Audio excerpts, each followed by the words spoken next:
안녕하세요. 연금에 대해서 알려드리고 있는 연금 박사 이영주라고 합니다. 사실 MZ세대, 2030 젊으신 분들이잖아요. 여러분들이 사실 지금 국민연금에 대한 관심이 있으시지만 연금은 굉장히 중요한 자산인데 여러분이 의도적으로 하려고 하면 안 된다. 그래서 국가가 뭔가 하라고 한 것들이 있습니다. 그런 것들을 기본적으로 준비하시는 것이 굉장히 중요하거든요. 국민연금을 꼭 가입해야 됩니까? 연금을 꼭 준비해야 됩니까? 이 얘기는 밥을 꼭 먹어야 됩니까? 이 얘기입니다. 아니 이런 아주 당연한 질문이라는 겁니다. 우리 숨은 쉬어야 됩니까? 이런 아주 당연한 질문을 우리가 던지고 있다는 사실이에요. 왜냐하면 지금은 연금을 준비하는 것이 별로 중요하지 않은 것처럼 보이지만 사실 여러분들이 젊을 때는 내가 노동을 통해서 매달 일정한 월급을 벌 수 있습니다. 그런데 나이가 들면 내가 노동을 할 수 없는 상황이 되기 때문에 어느 순간 소득이 끊겨요. 그럼 그때는 내가 어떻게 살 것인가에 대한 준비해야 되는데 그때를 위해서 국가가 마련하고 사회가 준비해주는 제도가 연금 제도예요. 이 다양한 국가에 갖고 있는 사회 제도 중에 하나입니다. 그래서 뭔가 이거는 내가 선택해야 될 것이고 필요한가 아닌가를 고민해야 될 그런 문제가 아니라 반드시 해야 되는 것이다. 그런데 선진국일수록 이거를 자동적으로 해주고 있는 것이고 후진국일수록 이걸 내가 선택의 문제로 놔두고 있다는 거예요. 그래서 후진국들은 선택을 안 하니까, 선택을 늦게 하니까 노후가 비참한 것이고 선진국들은 자동적으로 의무적으로 선택하게 만들었기 때문에 나중에 노후에 내 생각과는 관계없이 노후 준비가 잘 되어 있는 그런 상황이 되는 겁니다.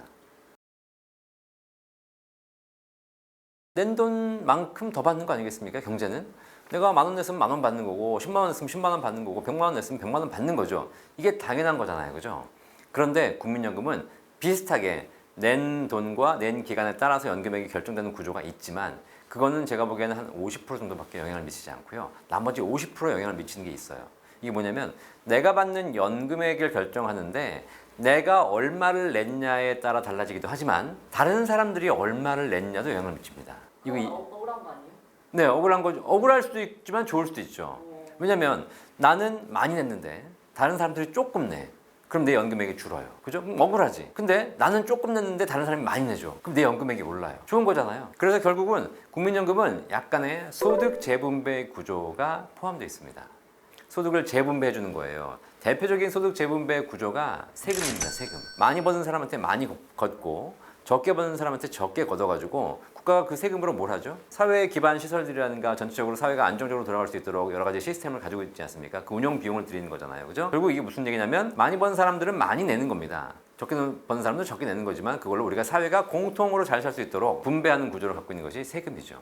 국민연금도 비슷한 구조를 갖고 있습니다. 그래서 내가 낸 것, 내가 기여한 것에 대한 부분은 50%를 인정해 주지만 나머지 50%는 전체 국민들이 얼마나 벌었느냐를 보면서 거기에 대한 것을 반영을 해가지고 연금액을 주기 때문에 구조상 많이 버는 사람한테 많이 걷고 적게 버는 사람한테 적게 걷지만 실제 받는 금액은 비슷하게 받는 구조. 이게 국민연금의 구조라고 보시면 되겠습니다. 이 구조에 불만 있으실 수 있어요, 사실. 하지만 국민연금은 개인적으로 불입하는 연금, 금융상품이기 이전에 사회제도라는 거 꼭 명심하셔야 돼요. 그러면 내가 여기서 굳이 팁을 하나 드리자면 국민연금이라는 게 내가 낸 돈 대비 효과, 가성비를 보자면 적게 낸 사람이 유리한 거지 사실. 이렇게 최저의 소득으로 국민연금 내신 분들이 계시거든요. 이 사람은 낸 돈 대비 나중에 10배를 받아요. 수익률로 따지면 1000%가 나옵니다. 근데 제일 고점에 있는 사람들은 낸 돈 대비 1.7배 정도를 받아요.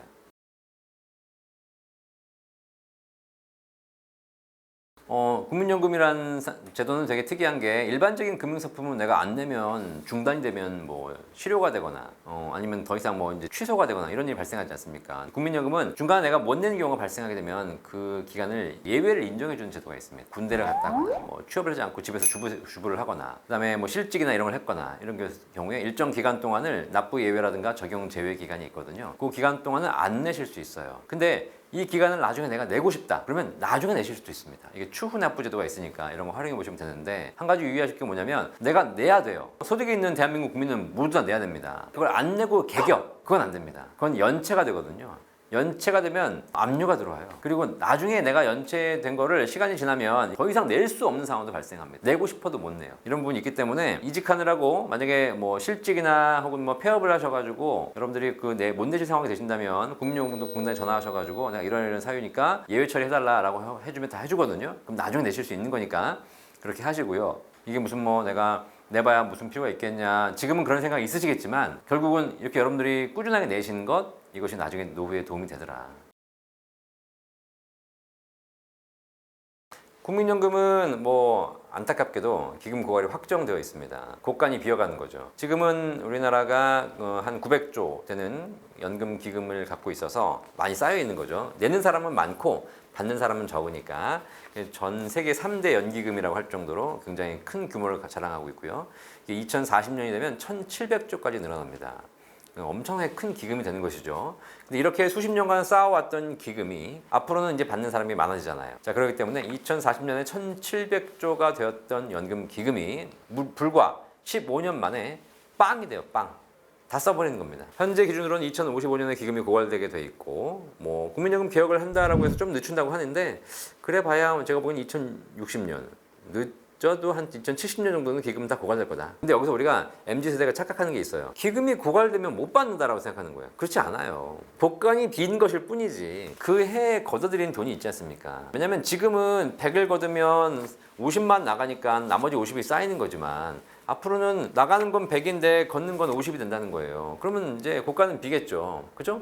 근데 걷는 게 50이면 50은 받을 수 있다는 거죠. 자, 그래서 후세대에게 점점 부담이 늘어나는 건 사실이지만, 곡간이 빈다고 해가지고 연금을 못 받는 건 아니고, 또 이 곡간을 연금으로만 채우는 것이 아니라 국가가 세금으로 채울 수 있는 거 아니겠습니까?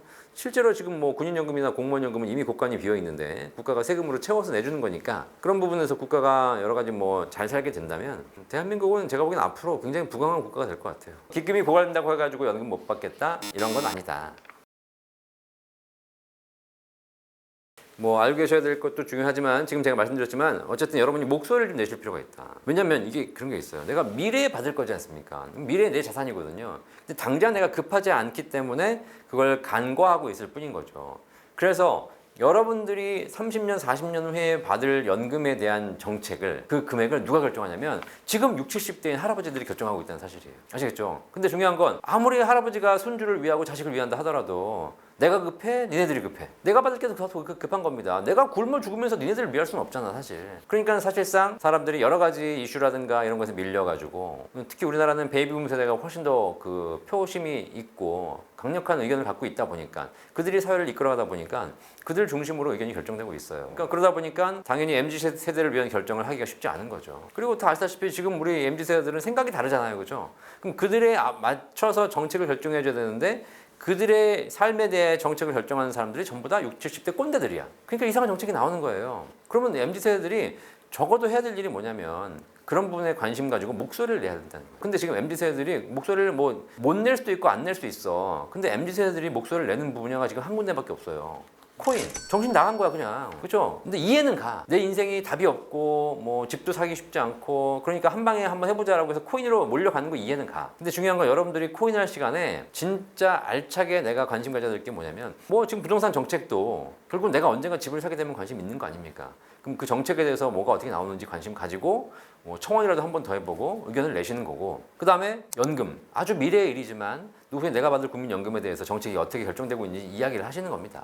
그래가지고 거기에 대해서 여러분들이 정확하게 뭐 의견을 내시고 또 의견을 모으고, 그래야지 국가가 대통령이랑 정책 결정하면서 아, 얘네들이 좀 목소리가 세네. 응?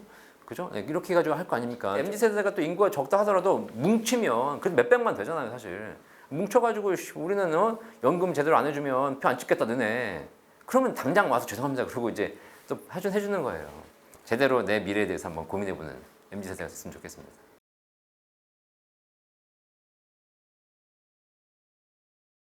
어쨌든 노후에 있어서 우리가 국민연금을 준비하시는 것도 중요합니다. 근데 국민연금이 사회제도인데 사회제도가 미비하기 때문에, 공적연금이 부족하기 때문에 개인 스스로 준비해야 되는 나라가 우리나라입니다. 이거는 사실 어떻게 보면 저는 연금 전문가로서 굉장히 불행한 상황이라고 생각해요. 은퇴 선진국들은 공적연금으로도 노후 준비가 잘 되거든요. 그러니까 개인 스스로 따로 준비할 필요가 없습니다. 제가 방송하면서 연금 준비하세요, 개인연금 준비하세요, 개인연금 가입하세요 그러지 않습니까?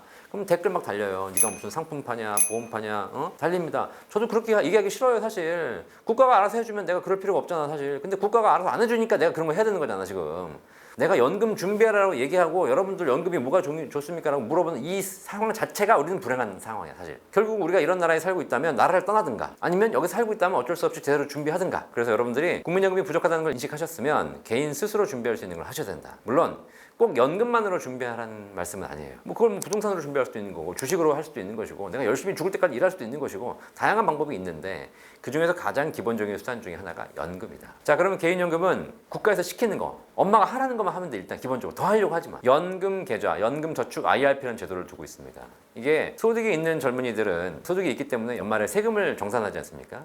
근데 연금 계좌를 가입해서 연간 600만 원, IRP까지 하면 900만 원을 납입하게 되면 납입한 금액에 대해서 연말에 최대 16.5% 세금을 환급해줘요. 국가가 세금을 돌려준대. 대신 연금 준비 좀 하라고 만들어 놓는 거예요. 그러면 총 한도가 연간 900만 원까지 세액공제 해주고 있으니까 내가 900만 원까지 납입할 필요는 없고 그냥 한 달에 2, 30만 원이라도 꾸준하게 하자. 그래가지고 납입을 하게 되면 연간 3, 400이 들어가고 거기에 해당하는 세금도 환급받으면서 노후 준비도 하게 되는 거죠. 네, 그 다음에 개인 연금 중에서도 나중에 연금 탈 때 세금 없이 받을 수 있는 연금도 있습니다. 이런 것들도 지금 당장은 세액공제 혜택은 없지만 나중에 연금 탈 때 유리한 거니까 이런 포트폴리오를 좀 수립하면서 내 월급 중에서 뭐 단 얼마라도 노후 준비를 꾸준하게 시작하는 것, 이것이 결론적으로 나중에 더 큰 도움이 될 거다. MZ세대들에게 제가 해드리고 싶은 꼭 말씀이 있어요. 연금 준비, 제가 지금 말씀드렸지만 기본적인 것만 하시고 더 하지 마세요. 또 특히 MZ 중에 연금 가입해놓고 연금 펀드 이런 거 가입해놓고 그걸로 ETF 투자하면서 실시간 매수 매도하는 친구들이 있어요. 하지 마라. 쓸데없는 짓이다. 근데 그래 절대 부자 안 돼. 괜히 하다가 증권사만 배불려 주는 거야. 그러지 말고 그냥 내가 연금은 장기 전략으로 꾸준하게 해서 진짜 투자를 하고 싶다 그러면 우량한 펀드, 우량한 자산에 투자해서 장기적으로 가는 거. 이것이 가장 중요한 전략이기 때문에 그냥 장기적인 포트폴리오를 짜야 된다. 그리고 더 중요한 거 말씀드릴게요. 더 중요한 거. 여러분이 가장 우러러보는 사람이 있어요. 세계적인 투자의 규제, 워렌 버핏이라는 사람이 있습니다. 워렌 버핏이 작년에 오마하에서 열리는 버크셔 해더웨이라는 그 사모펀드 회사가 있습니다. 워렌 버핏의 회사죠. 그 회사의 주주총회가 1년에 한 번씩 열립니다. 주주총회를 했는데 거기서 한 젊은 여자분이 질문했습니다.